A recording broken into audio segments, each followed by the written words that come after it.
Hi friends, this is your pal Scott Garibay, and today we're going to talk about Stranger Things Season 2, Episode 8, The Mind Flayer. So we're at the beginning of the episode and we see Billy, and Billy is at his home getting ready for a date, and his father comes home with his stepmother, Max's mother. This is absolutely fascinating. So Stranger Things is an exciting action story. It's a spooky supernatural story, but some of its themes are like a master's class in human behavior and a deep exploration in the base nature of humanity. So so what do we see here? We see Billy. Um, his father addresses him. Now, what do we know about Billy so far? Billy is a bully among bullies. He's a bully, right? But he's already bested Steve Harrington multiple times, right? He's stronger, he's faster, he's more dominating than Steve Harrington, who was a bully already, right? Like, this is a predator of predators. Like, he is seriously like bad $, dollar sign. This dude, you don't mess with this dude, right? But his father comes in and absolutely dominates him. Says, "Where's your sister?" And he's like, "I don't know where my sister is." And he's like, "Well," and then they have a little bit of a conversation, and then Billy says, "She's not my sister," and his dad is furious, right? And so what we discover here is that Billy's father is a violent, hateful man, right? And so Billy's violence and his hatred, his prejudice, comes from his father. And we realize now too that this incredibly dangerous bully of bullies is actually stepped down from how dangerous his father is, right? And you're like, whoa, like, it's a lot, right? But one of the things also that the Duffer Brothers explore is, so why on earth did Max's mom, by the way, Billy's side, that's the Hargroves, and Max's side, that's the Mayfields. Why did the mother attach herself to this guy, right? Like, it's super obvious. You know, as a woman, you don't attach yourself to a violent, hateful man, right? Like, duh, right?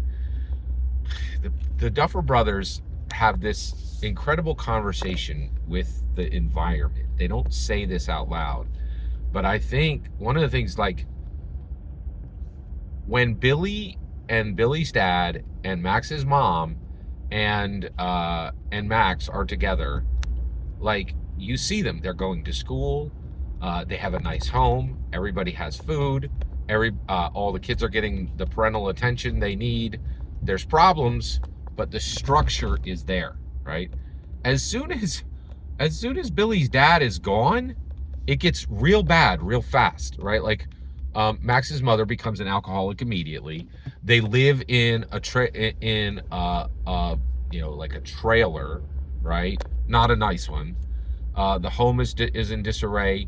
Max is struggling mentally, is neglected. Like, it's like, you're like, whoa, like, and it's why it's there's almost an intellectual honesty to it. No one should live with a violent, hateful person, right? And so we look at these people and you're like, what are you doing? And then if you think even remotely for a while, you're like, hey, and I think this is just my opinion. I think the Duffer Brothers were saying a bad family structure is still more sound, right? And still more beneficial to the family as a whole than living on your own. Than single parenting. And you're like, what? Like, that's an incredible statement. And I think that's what they're showing. I think if you watch the show, that is clear, right? And